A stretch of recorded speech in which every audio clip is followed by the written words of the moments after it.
मित्रों, आज के लेक्चर के अंतर्गत हम ज्योग्राफी में जैसा कि फसलें समझ रहे थे, जिसके अंतर्गत हमने ऑलरेडी 2 लेक्चर आपको कंप्लीट करा दिए हैं। ओके, तो आज जो तीसरा लेक्चर है, इसमें हम कंप्लीट क्रॉप्स के विषय में समझ लेंगे।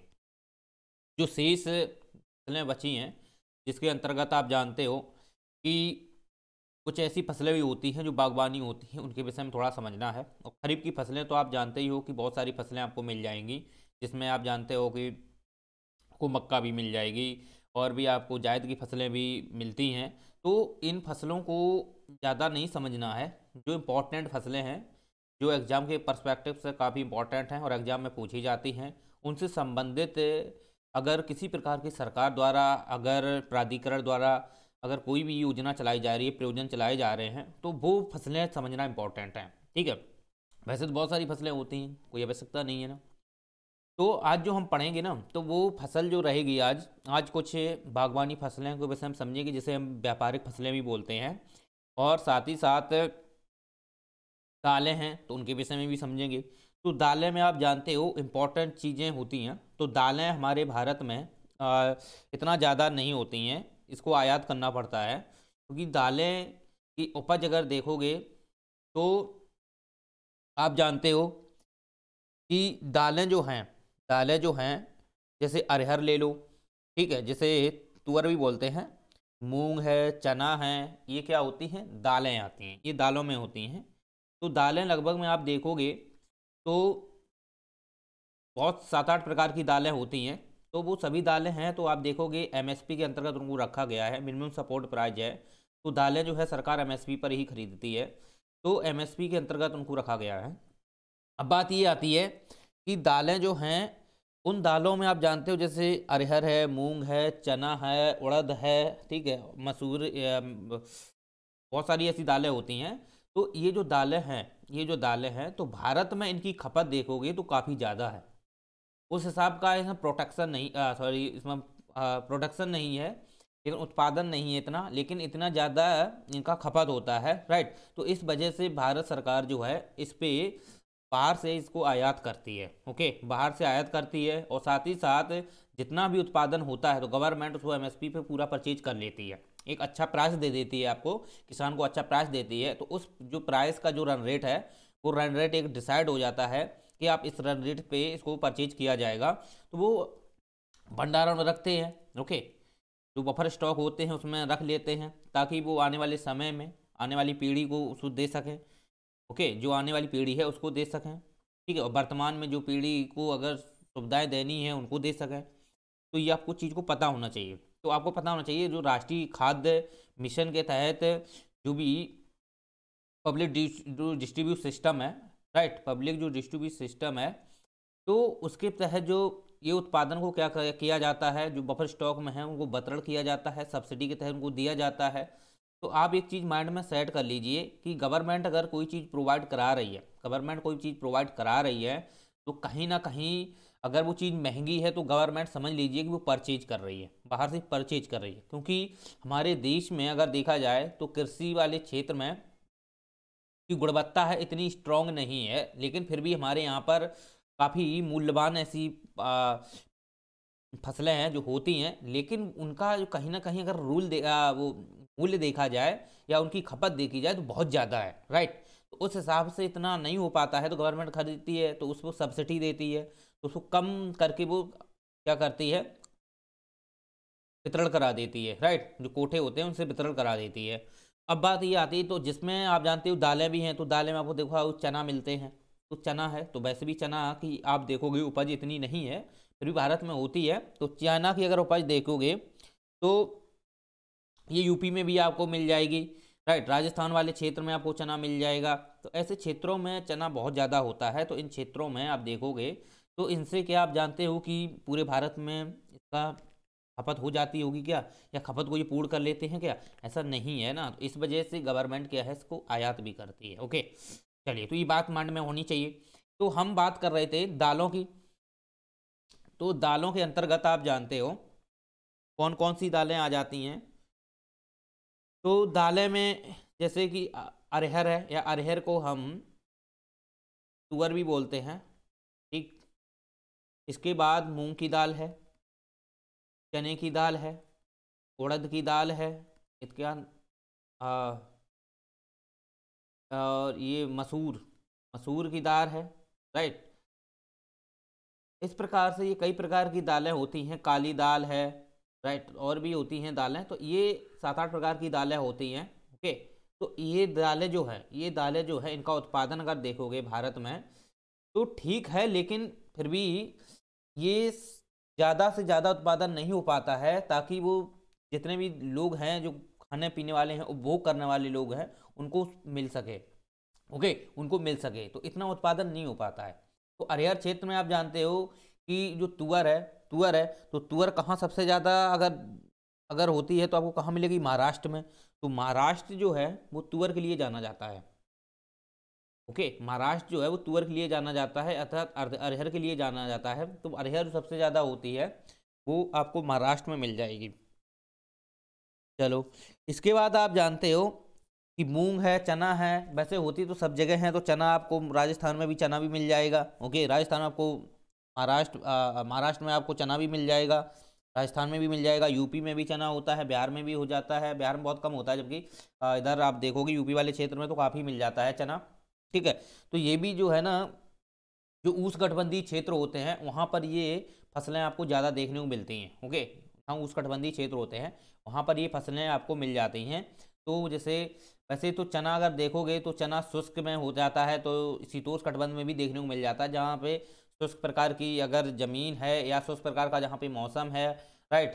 तो इस प्रकार से वहाँ पर ये चीज़ें देखने को मिल जाती हैं। तो ये माइंड में आपकी सेट होना चाहिए। तो इसमें कोई ज़्यादा खास है नहीं दालों में, राइट। तो दाल से वैसे क्वेश्चन पूछ दिया जाता है कि दालों में सेटअप करके पूछ देते हैं कि सेट बाई सेट करके, मतलब कि अरहर ज़्यादा हुई है कि गन्ना ज़्यादा हुआ, कि उसकी भूमि कम है या ज़्यादा है। तो एक चीज़ माइंड में सेट कर लो कि अगर देखा जाए तो गन्ना की जो उत्पादन है, गन्ना का उत्पादन है वो कई क्षेत्रों में देखने को मिल जाएगा, क्योंकि गन्ना जो है एक उष्णकटिबंधीय फसल है और शीतोष्णकटिबंधीय में भी हो जाता है, राइट। क्योंकि गन्ना जो है आप यूपी वाले क्षेत्र में देख लो सबसे ज़्यादा गन्ना मिल जाएगा, बिहार में भी गन्ना मिल जाएगा, राइट। इसके बाद तमिलनाडु में सबसे ज़्यादा गन्ना मोटाई के हिसाब से मिल जाएगा। तो आप एक चीज़ माइंड में सेट कर लीजिए कि इनकी तुलना में जो गन्ना है उसकी उपज ज़्यादा होती है। ओके, साथ ही साथ अगर देखोगे तो गन्ने का जो क्षेत्र है उसमें कोई गिरावट नहीं आई है, वो भी निरंतर अभी भी वर्तमान में उसी हिसाब का है। थोड़ा बहुत एप्रिसिएट हो सकता है आगे पीछे, लेकिन निरंतर अगर बोला जाए कि उसमें कमी हुई है तो नहीं हुई है कमी। ओके, चलिए, तो ये माइंड में सेट कर लो। तो इस प्रकार से प्रश्न पूछा जा सकता है। चलिए, तो अब बात ये आती है कि हम व्यापारिक फसलों के समझने का प्रयास करेंगे, व्यापारिक फसलें को समझने का प्रयास करेंगे, या हम इसको बागवानी भी फसलें बोलते हैं, उनको थोड़ा समझेंगे।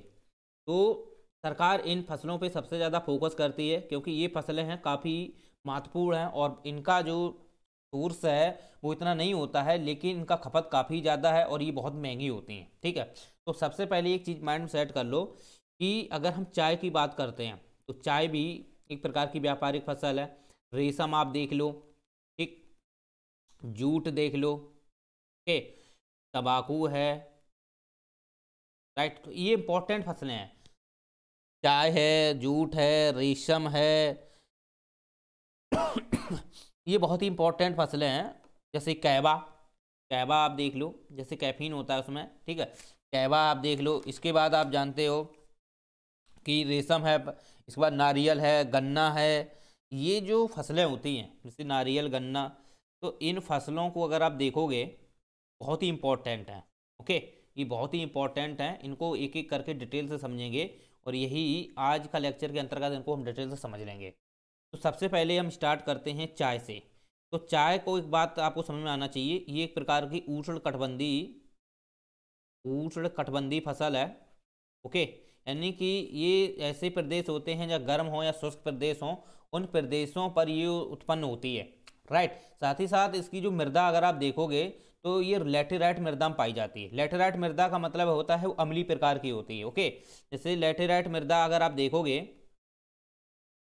लैटेराइट मृदा आप देखोगे तो ये अम्लीय टाइप की होती है, अम्लीय टाइप की होती है, क्योंकि इसमें जो ऑक्साइड होते हैं वो लोहे के ऑक्साइड आपको देखने को मिलेंगे, राइट। ये लालनुमा मिट्टी होती है एक प्रकार से, आप देखोगे जहाँ पर जल जो होता है वो एक ढलान नुमा पे होता है, राइट। यानी कि हमेशा याद रखना, जैसे आप जानते हो कि ये पर्वत है तो पर्वत से जैसे लगा लगा क्षेत्र होता है ढलान नुमा, तो यहाँ पर ये पानी को क्या करते हैं, सोखती रहती है, तो नीचे की इसकी नमी है वो काफ़ी ज़्यादा रहती है, लेकिन पानी भराव की स्थिति इसमें कम, बहुत कम मिलती है, क्योंकि ये ढलान पर उपजती है। तो ये पहाड़ी क्षेत्र हैं वहाँ पर आपको देखने को मिलेगी, लेकिन वहीं पहाड़ी क्षेत्रों में होती है जहाँ पर ये उष्णकटिबंधीय क्षेत्र हो। ओके, ऐसा नहीं है कि पहाड़ी क्षेत्र हिमालय पे आप जम्मू कश्मीर में हो जाए, नहीं, ऐसा नहीं है, ये उष्णकटिबंधीय क्षेत्र में होगी। उष्णकटिबंधीय क्षेत्रों में जो पहाड़ी ढलान होता है, जैसे आप जानते हो कि आप पूर्वोत्तर क्षेत्र में ले लो, तो पूर्वोत्तर क्षेत्र में आप देखोगे तो वहाँ पर आपको बारिश मिल जाएगी, बहुत ठीक ठाक बारिश होती है, राइट। बारिश भी इसको बहुत ज़्यादा आवश्यकता होती है, तो इसके लिए आप जानते हो लगभग में 35 से इसको 30 से 35 के बीच तो इसे तापमान की ज़रूरत आवश्यकता होती है, राइट। इसके बाद आप जानते हो 200 प्लस इसको बारिश की आवश्यकता होती है, वर्षा 200 प्लस सेंटीमीटर की वर्षा की नीड होती है। तो ये उन्हीं क्षेत्रों में उगेगी जहाँ पर ढलान नुमा आकृति हो या वहाँ पर लेटेराइट मिट्टी पाई जाती हो, साथ ही साथ 200 सेंटीमीटर प्लस की वर्षा होनी चाहिए, 30 से 35 डिग्री तापमान टेम्परेचर होना चाहिए। तो उस क्षेत्र विशेष में, उस रीजन में जहाँ पर ये सभी वहाँ पर कंपोनेंट देखने को मिल जाएंगे, तभी वहाँ पर ये चाय की उपज हो सकती है। ओके, तो चाय जो है ना, आप एक चीज़ समझिए, चाय एक प्रकार की देखा जाए तो ये पेयजल फसल है। ओके, ये कृषि है फसल, पेयजल फसल है, यानी कि पेयजल फसल का मतलब ये हुआ कि इसे पिया जाता है, खाते नहीं है। ओके, और इसमें पेयजल का मतलब ये है कि इसमें जो पाई जानी पत्ती होती हैं, राइट, ये पत्ती होती हैं, यही पत्तियों से क्या है, ये चाय बनती है। ओके, ये पत्तियों से ही चाय बनती है। इसमें जो सेल्यूलोज होता है उसकी कोई नीड नहीं होती है, केवल पत्तियां होती हैं, पत्तियों ही में जो फूल नुमा होते हैं, ओके, पत्तियों में ही होते हैं, तो उनसे ही ये चाय बनती है। अब बात ये आती है कि चाय अगर आप देखोगे तो चाय में थीन होता है, राइट, चाय में क्या होता है, थीन होता है, जो नशा का काम करता है। ठीक है, वैसे ये नशा नहीं होता है, बस ये है कि जो हमारा सुस्ती होती है या माइंड जो है डाइवर्ट होता है या किसी भी परिस्थिति से हम गुजर रहे होते हैं, तो ये उसको एक्टिवेट से डीएक्टिवेट कर देगा, और माइंड की जो मेटाबॉलिज्म होता है, हमारा सिस्टम है, उसे एक्टिवेट रखता है ताकि फुर्ती आ जाए बॉडी में। तो इस प्रकार से ये काम करता है थीन। ओके, तो ये नशे वाला काम नहीं करता है, बस नॉर्मली ये है कि आपको एक्टिवेट रखता है, फुर्ती जैसा रखता है, या आपकी जो हाइपोथैलेमस जो ग्रंथि है उसको एक्टिवेट रखता है, राइट। तो इस वजह से आप निरंतर जो पीयूष ग्रंथि है तो उसको क्या करेगा, एक्टिवेट रखता है। तो इस वजह से ये जो थीन है, इससे चाय जो है ये हमारे लिए काफ़ी इम्पोर्टेंट हो जाती है कि हम किसी भी परिस्थिति या किसी समस्या से या कहीं थकान से आते हैं तो इससे हमको फुर्ती देती है। ओके, तो चाय इंपॉर्टेंट है। तो चाय में एक चीज़ आप समझ लीजिए कि इसमें आपको जो इसकी मिट्टी होती है, तो इस मिट्टी में आपको कैल्शियम नहीं मिलता है, एक माइंड में सेट कर लेना। इसमें जो कैल्शियम होता है उसकी मात्रा बिल्कुल नहीं होती है, केवल अम्लीय प्रभाव का होता है। लोहे की मात्रा, इसमें आयरन की मात्रा मिल जाएगी। ओके, आयरन की मिल जाएगी या सिलिकॉन की भी मिल जाएगी, लेकिन कैल्शियम इसमें देखने को नहीं मिलेगा। चलो, ये आपको ज्ञान होना चाहिए। इसके बाद आप जानते हो कि ये ढलनी वाले जो क्षेत्र होते हैं, ढलान वाले जो क्षेत्र होते हैं, उन्हीं क्षेत्रों में ये इसका उत्पादन होता है, ये उपजती है। तो ये माइंड में आपको सेट होना चाहिए। तो अगर वर्तमान में अगर आप देखोगे, या वर्तमान की बात छोड़ो, पहले और चीज़ समझ लो। अगर और डीपली जैसे जानना है तो आप जानते हो कि जैसे भी अगर कोई भी पेड़ पौधे होते हैं, राइट, कोई पेड़ पौधे होते हैं, तो पेड़ पौधे अगर नीचे से जो चूसक पंपों द्वारा क्या लेते रहे हैं, वो जल को ग्रहण करते हैं। ओके, जल को ग्रहण करते हैं। वो जो जल ग्रहण करने की जो क्रिया होती है उसे अपोहन विधि बोलते हैं, राइट, अपोहन विधि बोलते हैं। तो ये अपोहन विधि के माध्यम से जल को ग्रहण करती है, क्योंकि आप जानते हो ये ढलानी नुमा, क्योंकि ढलान पर होती है, तो ढलान पर आप देखोगे तो जल होता है वो तराई क्षेत्र में चला जाता है। तो ये नीचे जल को क्या करती है, पहले तो इसको मतलब जल को सूंचती है, राइट, नीचे के लिए इसको क्या करती है, बहुत जल जो होता है एक प्रकार की नमी धारण करती रहती है। इसके बाद इसको क्या करती है, पंपिंग करती है। तो ऊपर पंपिंग करने के बाद अपोहन विधि के माध्यम से करती है, राइट। तो अपोहन विधि एक इम्पॉर्टेंट हो जाती है इसके लिए। साथ ही साथ अगर आप देखोगे तो इसके बाद विपरीत भी अपवन होता है। तो विपरीत अपवन में अगर देखोगे तो अगर किसी पेड़ को अगर आप छू लेते हो, जैसे छुई मुई का पौधा आप ले लो, तो जैसे छुई मुई का पौधा है, राइट, छुई मुई को पौधा को जैसे ही टच करते हो तो वो एकदम मुरझा जाता है। इसका अर्थ ये हुआ कि उसको जो अपवन विधि है उसके विपरीत हो गई, यानी कि वो जल को जब ऊपर पंपिंग कर रहा था, जल को ऊपर ग्रहण कर रही थी, तो आप जब ऊपर टच करोगे, ऊपर इसके टच करोगे तो यहाँ पर जो पंपिंग है उसके विपरीत हो जाती है, तो ये जल है उसके नीचे चला जाता है, तो ये पत्तियां जो है मुरझा जाती हैं कुछ समय के लिए, राइट। तो ये चीज़ आप समझ सकते हो। जो अपवन विधि है वो आपको चाय में देखने को मिल जाएगी। अन्य पौधे भी होते हैं, सब अपवन विधि से काम करते हैं, जबकि छुई पौधा एक ऐसा होता है जो विपरीत अपवन करता है। जब उसे छूने पर ही विपरीत करेगा, वैसे ये भी नहीं करता है, राइट। तो ये माइंड में आना चाहिए। तो क्योंकि ये बेसिक चीज़ें हैं, अगर ये दिमाग में सेट हो जाती हैं तो आप निश्चित ही कोई भी एग्जाम क्लियर करने के लिए कोई दिक्कत नहीं आएगी। ओके, चलो चलो, तो ये माइंड में होना चाहिए। तो मैंने आपको बता ही दिया है कि उष्णकटिबंधीय फसल है, लेटराइट मिट्टी में पाई जाती, अम्लीय मृदा में पाई जाती है, इसमें थीन होता है और ये प्रकार का नशीला होता है, लेकिन ज़्यादा नशीला नहीं होता है, नॉर्मली होता है, ज़्यादा नशीला इसे हम नहीं बोल सकते हैं। ओके, इसके बाद आप जानते हो कि भारत में अगर देखा जाए चाय के लिए, तो भारत में चाय के जो उत्पादक राज्य हैं, भारत में चाय के उत्पादक राज्य हैं, उसमें आप देखोगे तो पश्चिम बंगाल है। तो पश्चिम बंगाल में आपको दार्जिलिंग चाय मिल जाएगी। दार्जिलिंग वाला जो क्षेत्र है, दार्जिलिंग जो पश्चिम बंगाल में क्षेत्र है, दार्जिलिंग सिक्किम से लगा और दार्जिलिंग पश्चिम बंगाल से लगा, ये भारत में सबसे ज़्यादा फेमस है और इसे जीआई टैग भी मिल चुका है, राइट, जीआई टैग भी मिल चुका है। ग्लोबल जो वो टैग है वो इसको दिया जा चुका है, जो गौरफल है, ठीक है, उसको दिया जा चुका है। इसके बाद आप जानते हो कि पश्चिम बंगाल के बाद आपको असम भी मिल जाएगा इसके अंतर्गत। ओके, असम, ठीक है, असम भी मिल जाएगा। और आप जानते हो हिमाचल प्रदेश है, तो हिमाचल प्रदेश में ये चाय देखने को मिल जाती है, क्योंकि तराई वाला जो क्षेत्र है उसमें चाय मिल जाती है। ओके, क्योंकि वहाँ पर आप देखोगे तो हिमाचल प्रदेश के जो नीचे लगा जो क्षेत्र है वहाँ पर आपको ये चाय मिल जाएगी। इसके बाद आप जानते हो त्रिपुरा है, तो त्रिपुरा में भी चाय होती है। और आप देखोगे इसके बाद तमिलनाडु वाले क्षेत्र में होती है चाय, तो तमिलनाडु है, केरल है, ठीक है, इन प्रदेशों में भी चाय मिल जाएगी। लेकिन वैसे अगर ये फसल देखी जाए तो उष्णकटिबंधीय फसल होती है, लेकिन ये हिमाचल प्रदेश में भी अगर देखने को मिलती है ना, तो आप जानते हो हिमाचल प्रदेश में जो नीचे वाला जो क्षेत्र होता है उन क्षेत्रों पर ये फसल देखने को मिल जाएगी, राइट। ऊपर नहीं होती है, नीचे वाले क्षेत्रों में आपको ये फसल देखने को मिल जाएगी, लेकिन ढलानी नुमा पर ही होती है। ओके, तो ये माइंड में आपको सेट होना चाहिए। इसके बाद आप जानते हो कि भारत में अगर चाय की बात की जाए तो भारत में चाय के सबसे ज़्यादा उपभोक्ता हैं। भारत में चाय के सबसे ज़्यादा उपभोक्ता हैं, ठीक। विश्व में सबसे ज़्यादा उपभोग कहाँ किया जाता है? वो चाय का भारत में किया जाता है, राइट, भारत में किया जाता है। जबकि उत्पादन की दृष्टि से नंबर 1 पे कौन आता है? चीन आता है। तो चीन है वो सबसे ज़्यादा चाय का उत्पादन करता है। जबकि खपत जो है वो चीन में भी होती है, लेकिन उसकी तुलना में अगर भारत में देखोगे तो सबसे ज़्यादा खपत या उपभोग किया जाता है चाय का। तो भारत जो है वो पहले नंबर पर अव्वल है उपभोग के क्षेत्र में, जबकि चीन है वो उत्पादन के क्षेत्र पर पहले नंबर पे है। जबकि अगर श्रीलंका की बात की जाए तो श्रीलंका में भी चाय बहुत होती है। ओके, तो श्रीलंका में सबसे ज़्यादा चाय होती है, बहुत होती है चाय, लेकिन ये जो है अपनी चाय का लगभग में 80 से 90% ही निर्यात कर देता है। इसका कारण ये है कि यहाँ पर सबसे कम लोग चाय पीने वाले देखने को मिलेंगे, सबसे कम लोग चाय पीने वाले मिलेंगे, इसलिए ये श्रीलंका जो है वो चाय का क्या करता रहता है? निर्यात करता है, चाय का निर्यात करता है। ओके, जबकि भारत निर्यात नहीं कर पाता है। भारत क्या है कि भारत में लोग चाय पीने वाले बहुत हैं, तो यहाँ पर जितना भी उत्पादन होता है उसका उपभोग ही हो जाता है। जबकि चीन है वो चाय का निर्यात करता है, राइट। चलो, तो ये भी माइंड में आपके हो जाना चाहिए। इसके बाद आप जानते हो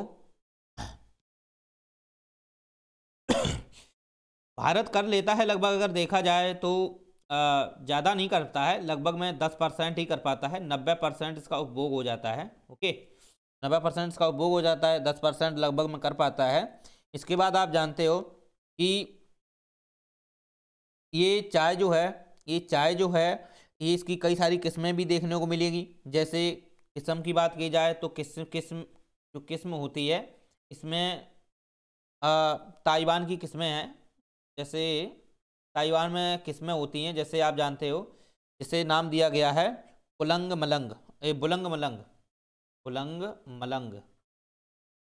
बुलंग मलंग जो हैं ये क्या है, ये चाय की किस्में हैं। ओके, तो ये आपके दिमाग में होना चाहिए, जो चाय की किस्में हैं वो कौन है, बुलंग मलंग। चलो,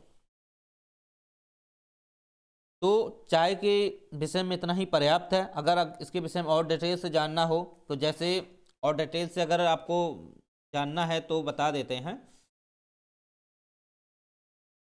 जो पश्चिम बंगाल है, तो पश्चिम बंगाल का जो दार्जिलिंग क्षेत्र है, तो उसमें आप जानते हो जो द्वार्स क्षेत्र है, द्वार्स में भी आपको चाय देखने को मिल जाएगी। ठीक है, इसके बाद द्वार्स वाले क्षेत्र के अंतर्गत जो तराई वाला जो क्षेत्र है वहाँ भी आपको चाय मिलेगी। ठीक है, तो तराई है, द्वार्स है, दार्जिलिंग वाला क्षेत्र है, यहाँ पर आपको सबसे ज़्यादा चाय मिलेगी।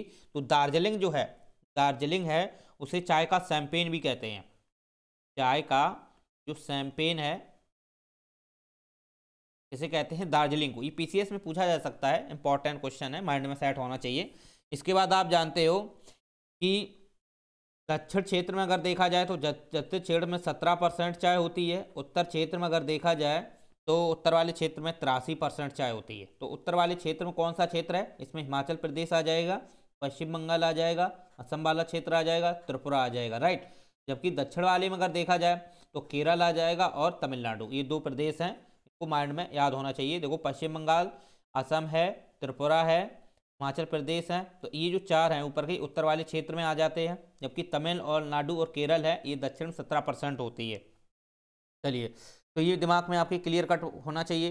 तो इसके लिए आप जानते हो कि इसको कैसे विनियमित किया जाए, चाय प्रबंधन कैसे किया जाए, तो इसके लिए एक सांविधिक निकाय स्थापित किया गया है गवर्नमेंट की तरफ से। ठीक है, 1953 में, सॉरी 53 में इसको स्थापित किया गया था, चाय बोर्ड को। चाय बोर्ड जो है वो क्या करता है, इसका रख रखाव प्रबंधन करता है। और आप जानते हो चाय बोर्ड जो हैं ये विश्व में भी आपको देखने को मिल जाएंगे।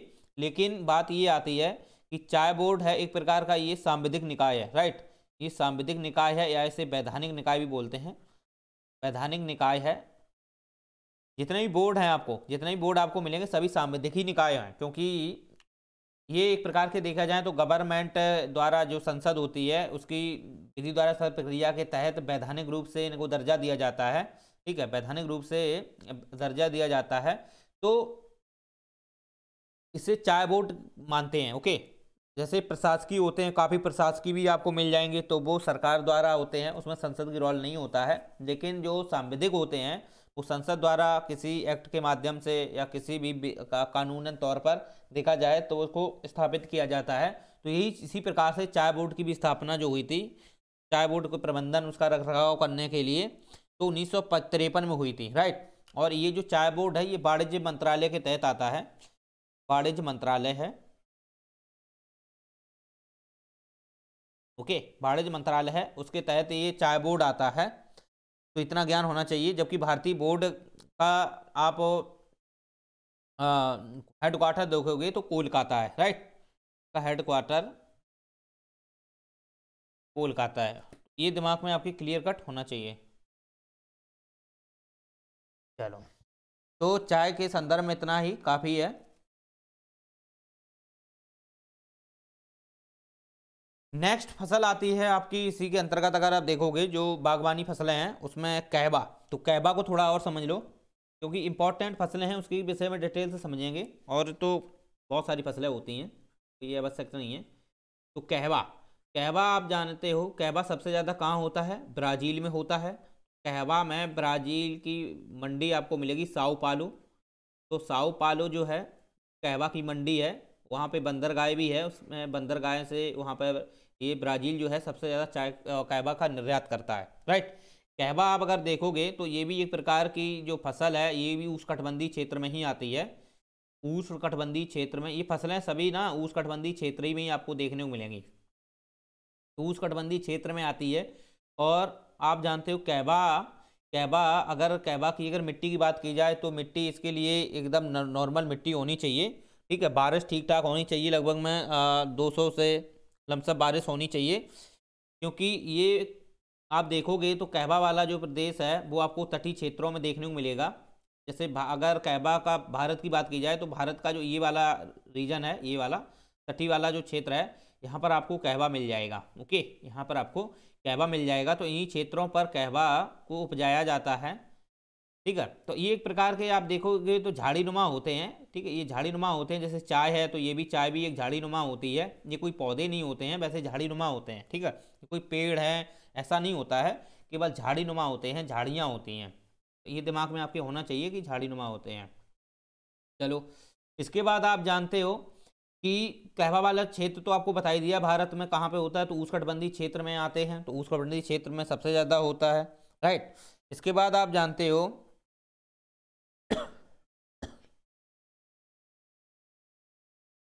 जो कहवा होता है तो कहवा में बीज होता है। ओके, कहवा में क्या होता है, बीज होता है। तो इस बीज को आप खा सकते हो। राइट, इस बीज को आप खा सकते हो, जबकि ये भी एक प्रकार की पेयजल फसल मानी जाती है, क्योंकि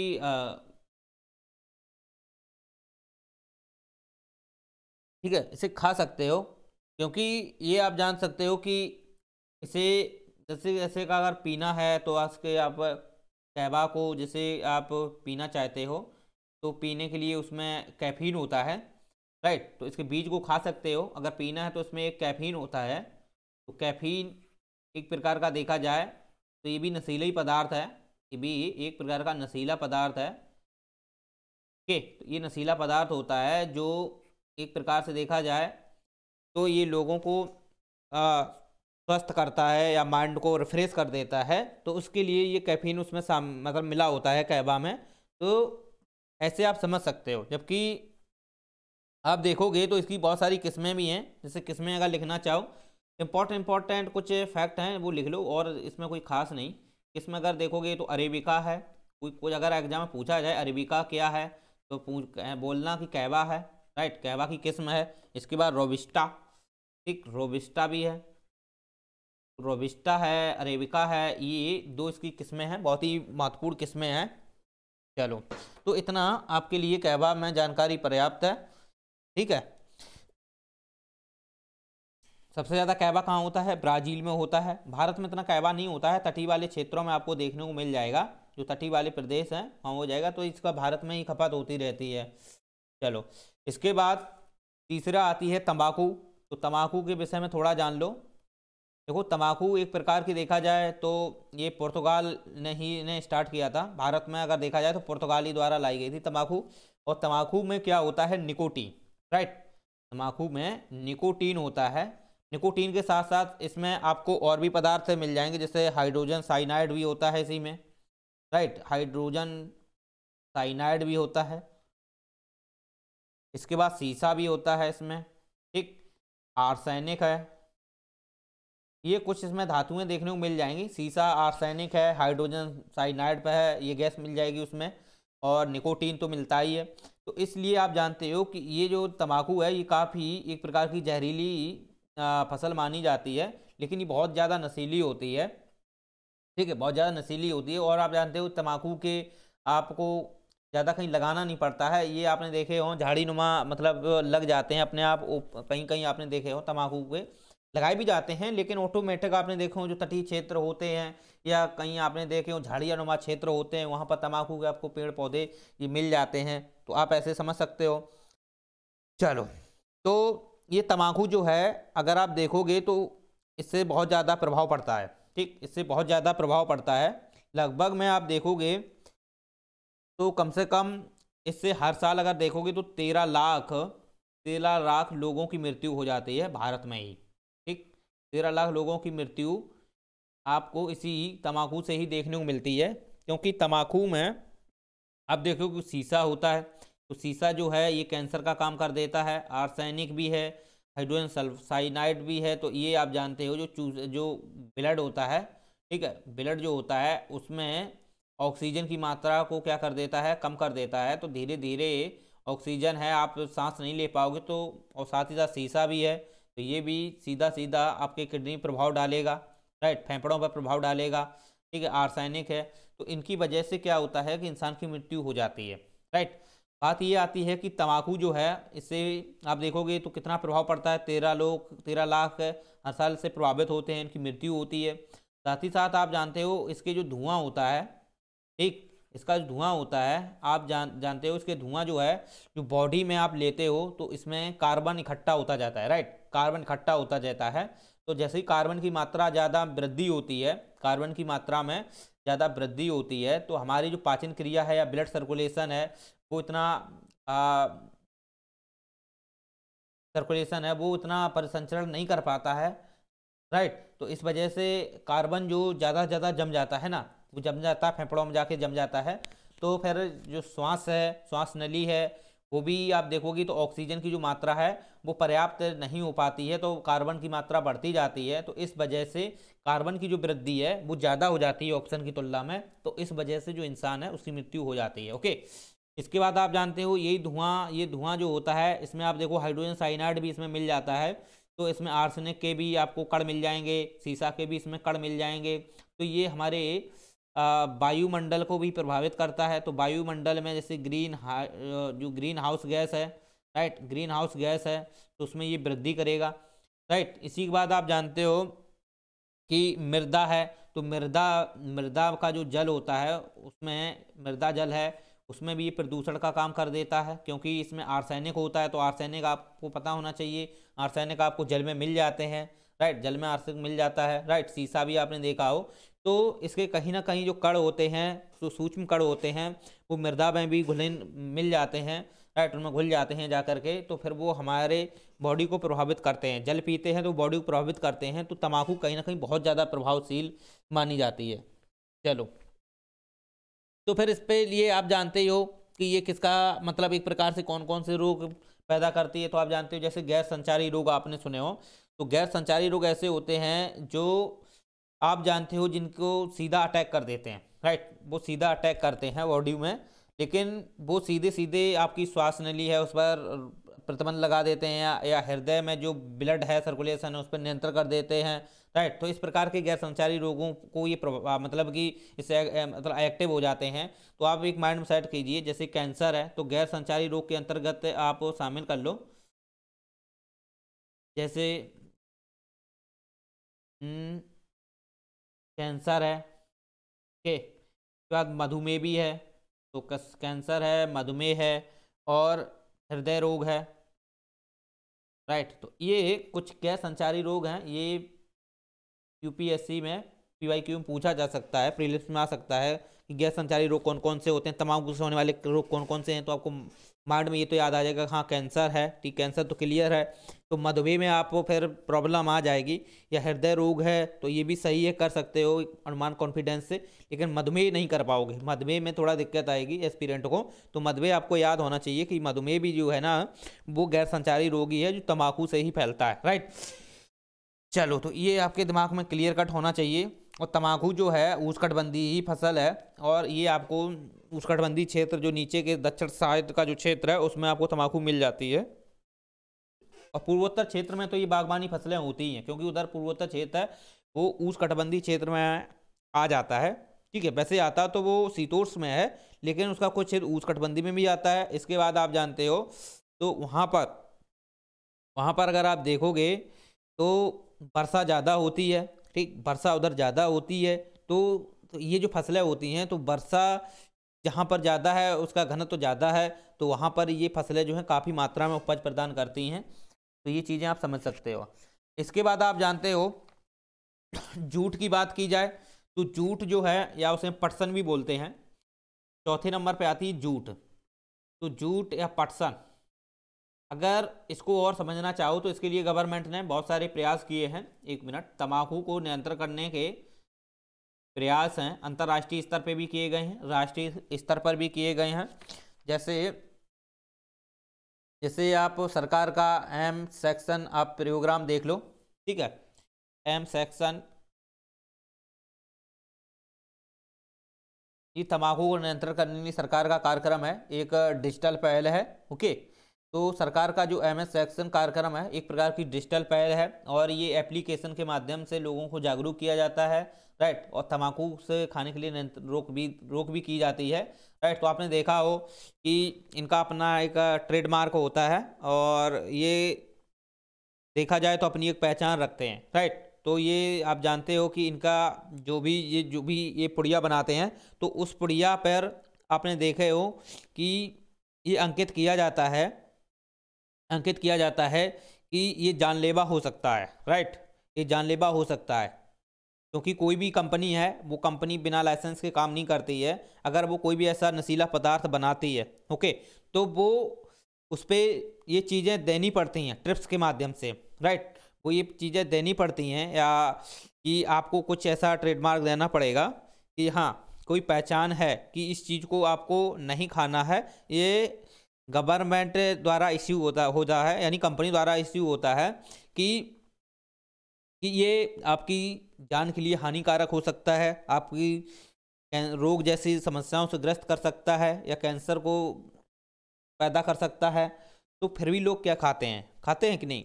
तो बात यही आती है कि जो कंपनियां हैं जो इसे बना रही हैं, निर्माण उद्योग है इसके, ठीक है, तो वो कोई भी अगर पुड़िया बनाती हैं या कोई भी ऐसी पॉलीथीन बना के देती हैं, चिप्स देती हैं, तो उसमें आप देखोगे तो ये चीज़ें लिख के भेजती है कि हाँ ये आपकी जान के लिए खतरा हो सकता है, आप इसको नहीं खाएं। तो ऐसा नहीं देता है आपकी खतरा जान, ये आपकी जानलेवा है, ऐसा लिख के देते हैं। तो आप अगर समझदार हैं तो मत खाइए, अगर मूर्ख हैं तो फिर खाइए, ठीक है। चलो, तो सरकार के और भी कार्यक्रम में अगर बात की जाए तो सरकार का राष्ट्रीय तंबाकू नियंत्रण जो कार्यक्रम है 2007 में उसको स्थापित किया गया था, वो भी आप लिख सकते हो, राष्ट्रीय तंबाकू नियंत्रण कार्यक्रम, ठीक है। और वैसे भी तंबाकू निषेध जो आप जानते ही हो दिवस मनाया ही जाता है, तंबाकू निषेध दिवस है वो मनाया ही जाता है, ओके। तो वो भी आप दिमाग में क्लियर कट कर लेना चाहिए। इसके बाद आप जानते हो जूट और पटसन की अगर बात की जाए तो जूट पटसन जो है एक प्रकार की जो जलोढ़ मृदा होती है, जलोढ़ मृदा में ही होता है। तो जलोढ़ मृदा की इसकी उपमृदा है डेल्टाई। तो डेल्टाई मृदा जो है उन क्षेत्रों में आपको मिलेगी। तो जैसे आप डेल्टाई में आप देख लो जूट पर्सन है तो आपको सबसे ज़्यादा जो है आपको भारत में भी देखने को मिलेगा, ठीक। इसके बाद बांग्लादेश में आपको मिल जाएगा, राइट। तो ये जूट के लिए काफ़ी औद्योगिक हमारे भारत में देखने को मिलते हैं और बांग्लादेश में भी मिल जाएंगे। तो भारत और बांग्लादेश हैं जूट उद्योग में काफ़ी फेमस हैं। और जूट जो आप जानते ही हो एक प्रकार की प्लास्टिक नुमा होती है जिसमें धागे होते हैं, ठीक है। तो इसे पटसन भी बोलते हैं। तो जूट एक प्रकार का देखा जाए तो इसे दूसरा नाम से भी जाना जाता है golden fibre, right, golden fibre. जबकि चाय को आपको क्या बोलेगा, चाय को आप ग्रीन फाइबर बोल सकते हो क्योंकि वो हरे होती है, तो ग्रीन फाइबर चाय को बोल सकते हो। जबकि जूट या पटसन है उसे गोल्डन फाइबर बोलिए, राइट। आप जानते हो कि गोल्डन फाइबर एक प्रकार की देखा जाए तो ये एमएसपी पर निर्धारित है, राइट। एमएसपी मिनिमम सपोर्ट जो प्राइस है उस पर इसको रखा गया है। और यह जो जूट होता है ये जूट होता है तो जूट को आपको पता ही होना चाहिए जलोढ़ मृदा में होता है, डेल्टाई क्षेत्र में होता है। तो अगर भारत में बात की जाए तो भारत का आप देखोगे जो इस प्रकार से जो स्थान है, तो आप जानते हो ये पूरा जो क्षेत्र है ये वाला, यहाँ पर आप देखोगे तो ये सुंदरबन का जो डेल्टा है, तो सुंदरबन का जो डेल्टा है उस डेल्टाई क्षेत्र में जूट उत्पन्न होता है। वैसे जूट के अलावा और भी होते हैं, ठीक है, और भी होते हैं, फिनिक्स भी होता है, ताड़ भी होता है, लेकिन जूट की मात्रा है वो सबसे ज़्यादा वहाँ पे देखने को मिलेगी। साथ ही साथ भारत के इस वाले क्षेत्र में आप देख लो क्योंकि यहाँ पर गोदावरी कावेरी जो नदियाँ हैं डेल्टाई निर्माण करती हैं, तो भी जलोढ़ मृदा है इधर साइड में, ओके। तो यहाँ भी आपको मिल जाएगा जूट। तो जूट में अगर देखा जाए तो भारत नंबर अव्वल पे है, दूसरे बांग्लादेश है। और आप देखोगे तो इसका जो प्रयोग होता है कपड़ों में किया जाता है। साथ ही साथ अगर आप देखोगे तो इसका जो प्रयोग है चटाई बनाने में किया जाता है, ठीक। और चादर होती हैं उनको बनाने में भी करते हैं, ठीक है। इसके बाद आप जानते हो बोरी है, राइट। जो बोरी आपने देखे हैं बोरी हैं, बोरा हैं, ये आपने देखे हो बनाए जाते हैं। इसमें आलू वाले बोरे होते हैं वो आपको मिल जाएंगे। और और भी अगर आप देखोगे तो जूट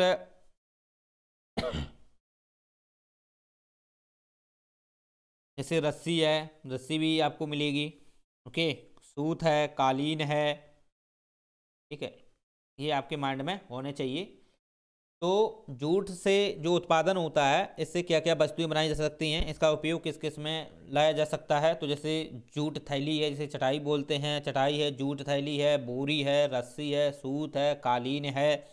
ये इन कुछ उपयोगों के लिए इसका यूज किया जाता है। ओके, अगर इसके उत्पादन की बात की जाए, उत्पादन तो आपको पता ही होना चाहिए कि भारत बांग्लादेश में होता है। अगर राज्य की बात की जाए तो राज्य के अगर देखा जाए तो पश्चिम बंगाल नंबर 1 पर है, दूसरे पे आपको बिहार आ जाएगा। ठीक, पश्चिम बंगाल है, बिहार है, इसके बाद असम है, उड़ीसा है, मेघालय है, राइट। इसके बाद आपको मिल जाएगा आंध्र प्रदेश वाले क्षेत्र में भी आपको मिलेगा, क्योंकि वहाँ डेल्टाई क्षेत्र है, तो वहाँ भी आपको जूट मिल जाएगा। ठीक है, तो ये कुछ प्रदेश हैं, ये आपके माइंड में होने चाहिए।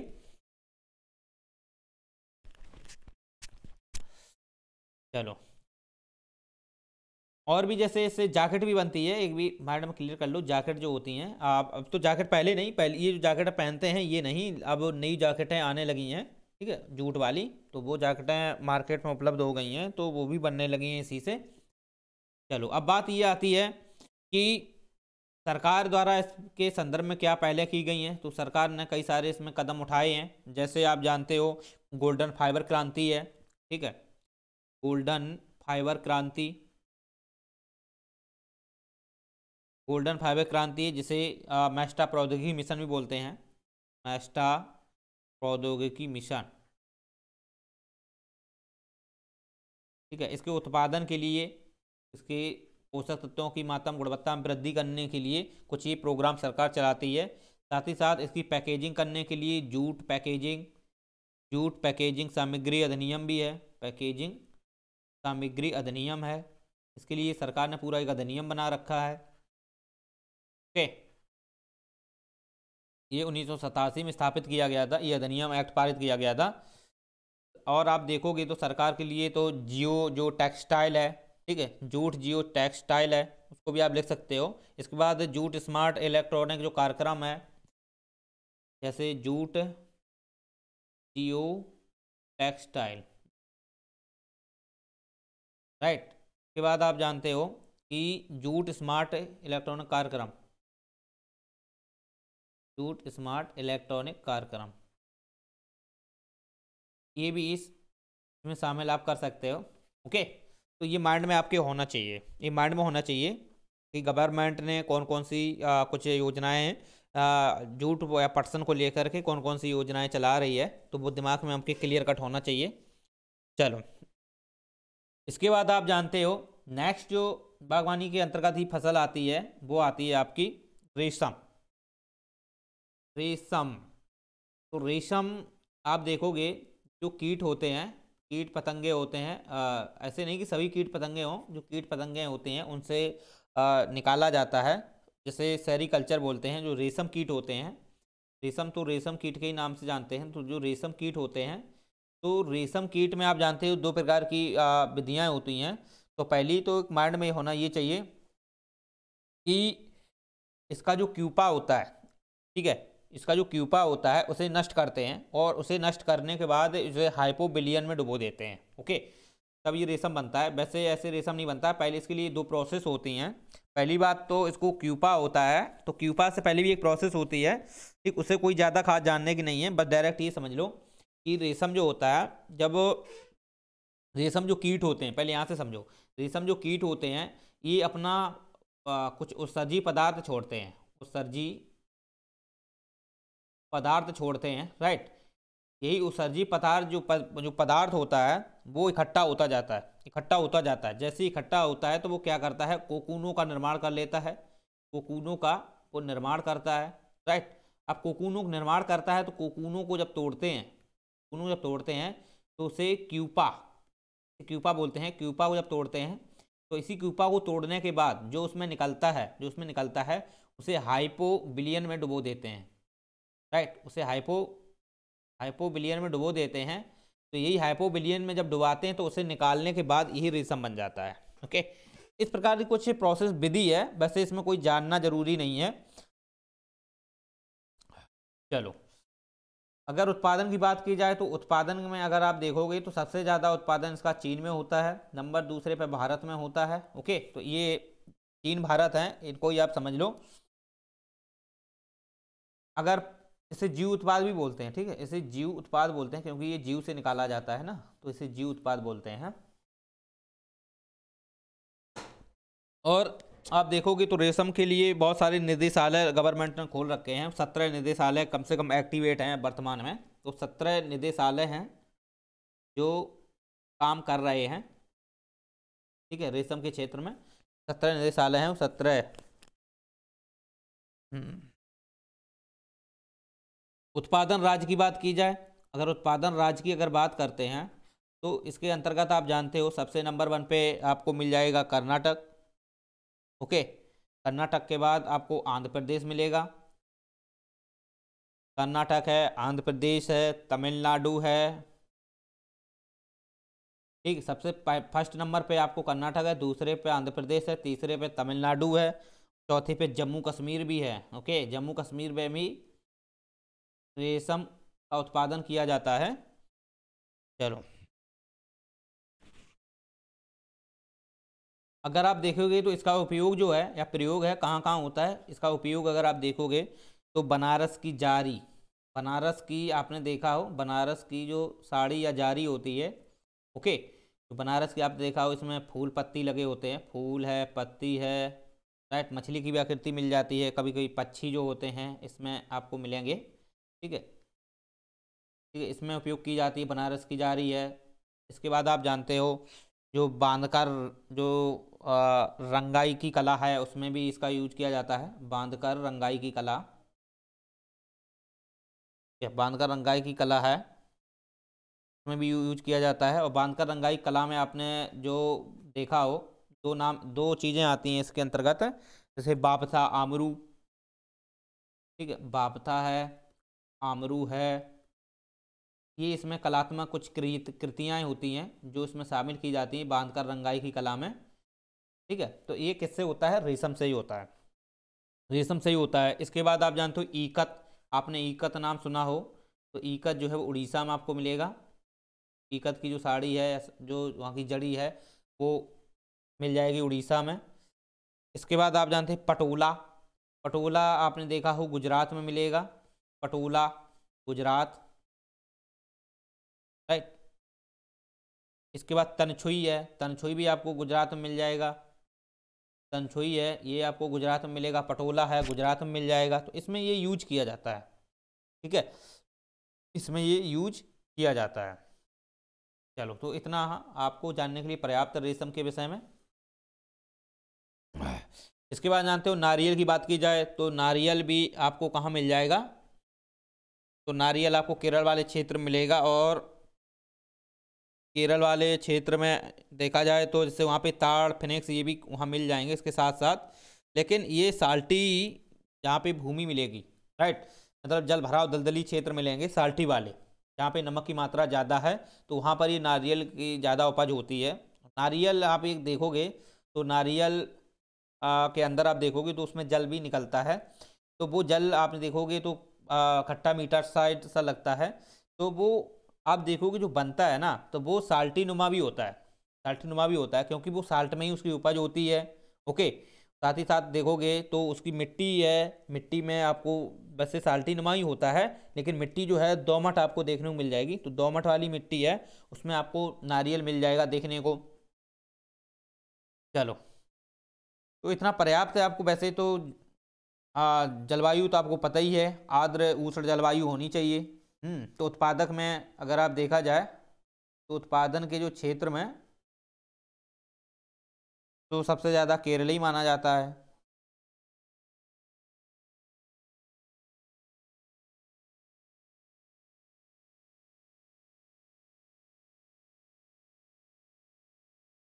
इसके बाद गन्ना की बात कर लेते हैं, तो गन्ना आप जानते हो ये इंपॉर्टेंट फसल मानी जाती है, और गन्ना जो है, गन्ना जो है इसका प्रयोग जो किया जाता है वो सुक्रोज बनाने में, जैसे चीनी है उस चीनी जो उद्योग होते हैं, निर्माण आयुध जो चीनी होते हैं, ठीक है, आयुध चीनी आयुध निर्माण के जो कुछ आपने उद्योग देखे हों, में गन्ने का प्रयोग किया जाता है। तो गन्ने से क्या क्या बनता है? गन्ने से चीनी बनती है, गन्ने से गुड़ बनता है, गन्ने से आपको शराब भी मिलती है, कच्ची शराब आपने देखी हो, तो ये भी है। ओके, तो गन्ने का बहुत सारा प्रयोग करते हैं। जैसे इसमें आपने देखा हो जो सीरम सीरम जो नाम सुना हो, सिरका, सिरका एक एक प्रकार का ये नशीला टाइप का होता है, ठीक है। और इसी गन्ने का प्रयोग देखोगे जो अचार बनाए जाते हैं, ठीक, में भी प्रयोग किया जाता है। लेकिन चीनी जब बनाई जाती है ना, तो ये तो आसान है, ये तो आसान है, कढ़ाई में बना लेते हैं, ये तो सब आसान है। जैसे गुड़ बनाना है तो कढ़ाई में बना लिए, शराब बनानी है तो शराब उतार लेते हैं, सिरका रख लेते हैं, ठीक है, अचार में काम कर लेते हैं। लेकिन चीनी जो है वो आसानी से ऐसे नहीं बनती है, उसके लिए खांड सारी का प्रयोग मिलाते हैं, या खांड सारी मिलाते हैं, तो इसको शामिल कर लेना। खांड सारी है या राब, इसे राब भी बोलते हैं, एक राब भी होता है। ओके, राब है, खांड सारी है, ये जब मिलाते हैं तब चीनी बनती है, ये जब मिलाते हैं तो चीनी बनती है। तो चीनी मिल आपने देखे हैं उत्तर प्रदेश में, बहुत सारे चीनी मिल आपको मिल जाएंगे। ओके, क्योंकि चीनी मिल सबसे ज़्यादा जो मिलेंगे वो उत्तर प्रदेश में ही मिलेंगे, और इसका हेडक्वार्टर भी आपको उत्तर प्रदेश में ही मिलेगा। चलो, तो ये माइंड में आपके होना चाहिए। तो चीनी तभी बनती है, इसका क्रिस्टल कलर होता है, क्रिस्टल कलर होता है, क्रिस्टल कलर में खांड सारी मिलाते हैं तो कठोर बनाई जाती है। तो चीनी भी एक प्रकार की सफ़ेद है, तो सफ़ेद आप जानते हो खांड सारी है, उसको मिलाकर उसको क्रिस्टलीकरण किया जाता है, तब वो सफ़ेद होती है और वो स्ट्रांग हो जाती है। चलो, तो आप जानते हो कि चीनी के उत्पादन में गन्ना आप जानते हो एक शुष्क प्रदेश में होता है, राइट, ये भी आपको माइंड होना चाहिए। शुष्क जो उष्ण कटिबंधीय जो क्षेत्र होते हैं वहाँ पर आपको गन्ना मिलेगा, शुष्क एवं उष्ण कटिबंधीय क्षेत्र है। तो जैसा आप जानते हो सबसे ज़्यादा गन्ना यूपी है, ठीक, यूपी के बाद आप महाराष्ट्र देख लो, तो महाराष्ट्र में आपको गन्ना मिलेगा। कर्नाटक है तो कर्नाटक में मिलेगा, तमिलनाडु है। तो ये कुछ क्रम है उत्पादक राज्यों के। जैसे सबसे ज़्यादा उत्तर प्रदेश में गन्ना होता है, फिर उसके बाद महाराष्ट्र में होता है, तब कर्नाटक में होता है, तमिलनाडु में होता है। जबकि सबसे मोटा गन्ना अगर आप देखोगे, सबसे जो मोटा गन्ना है ये आपको तमिलनाडु वाले क्षेत्र में मिल जाएगा। कर्नाटक वाले और तमिलनाडु वाला जो प्रदेश है उसमें सबसे ज़्यादा मोटा गन्ना होता है। भारत के उत्तर वाले जो क्षेत्र हैं, यूपी वाला है, जैसे बिहार में भी गन्ना होता है, लेकिन यूपी वाले में सबसे ज़्यादा होता है। तो आप देखोगे तो उत्तर प्रदेश में जो गन्ना होता है वो इतना मोटा नहीं होता है, ठीक, वो पतला होता है, उससे आसानी से आप उसको क्या कर सकते हो, खा सकते हो। ओके, जबकि तमिलनाडु वाले क्षेत्र में जाओगे तो वहाँ की गन्ना की जो मोटाई है वो काफ़ी होती है, बहुत ज़्यादा होती है, ठीक है, बहुत ज़्यादा मोटाई होती है, उसे खाने में बहुत मुश्किल होता है, वो कड़क भी होता है। चलो, तो गन्ना की भी बहुत सारी किस्में आपने देखी हुई, बांसी गन्ना आपने देखा हो, ठीक है, ये गन्ने जो होते हैं तो इनकी आपने किस्में सुनी हो। चलो, तो इतना आपको समझ में आना चाहिए। अगर बात की जाए तो गन्ना है, तो गन्ना आप देखोगे इसकी मिट्टी जो होती है वो दोमट मिट्टी होती है, एक चिकने टाइप की मिट्टी होती है, जलोढ़ मिट्टी में ही दोमट मिट्टी होती है, उसमें इसको उपजाया जाता है, राइट। साथ ही साथ देखोगे इसमें जल की मात्रा आपको सही ठीक ढंग से होनी चाहिए, ठीक है, उसके प्रदेश होना चाहिए ठीक ढंग से, इसमें मतलब जल उपलब्ध होना चाहिए। इसके बाद आप जानते हो कि गन्ना को लेकर के इसमें अगर आप जानते हो कि और अगर कुछ जानना है तो सबसे पहले एक चीज़ ये सोच लो, इसमें एमएसपी है, एमएसपी से इसका मूल्य निर्धारण नहीं किया जाता है। ओके, इसे सरकार नहीं खरीदती है, गन्ने को सरकार नहीं खरीदती है, गन्ने को जो चीन मिल होते हैं, जो चीनी के जो मिल होते हैं, ओके, चीन मिल होते हैं, उनके द्वारा जो एजेंसियाँ होती हैं, उनकी चीन मिल की जो एजेंसियाँ होती हैं, ठीक है, वो खरीदती हैं। चीन मिल जो एजेंसियाँ होती हैं वो खरीद लेती हैं किसानों से गन्ना।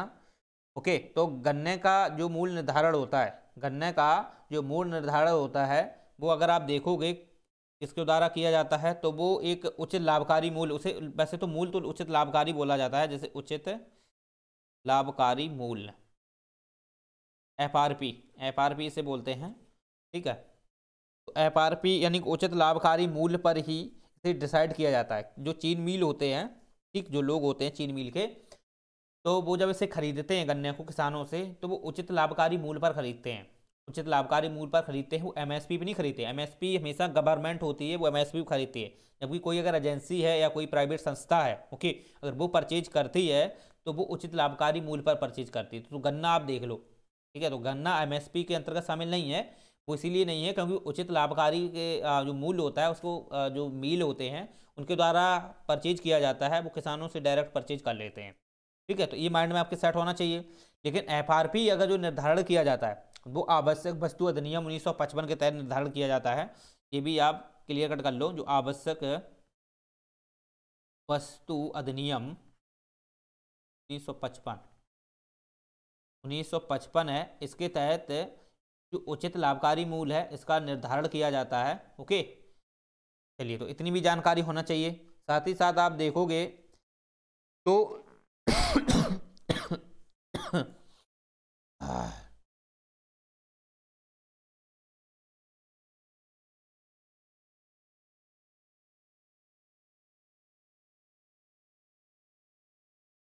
अगर आप देखोगे समय समय पर इस पर अगर कोई सम्मन जारी होता है तो इसके लिए समिति जारी की जाती है, वो होती है आर्थिक मामलों की जो मंत्रिमंडल समिति होती है।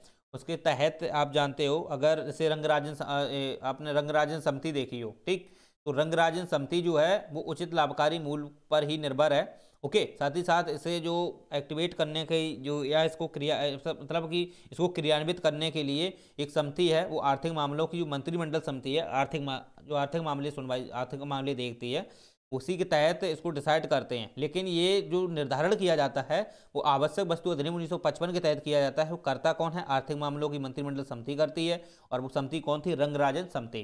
तो ये माइंड में आपके क्लियर कट हो जाना चाहिए। चलिए, तो आपको यही दिमाग में आना चाहिए। अगर इसका वर्गीकरण देखोगे तो वर्गीकरण में तो आपको पता ही होना चाहिए, तो ये मैंने आपको क्लियर बता ही दिया है। यूपी, महाराष्ट्र, कर्नाटक, तमिलनाडु।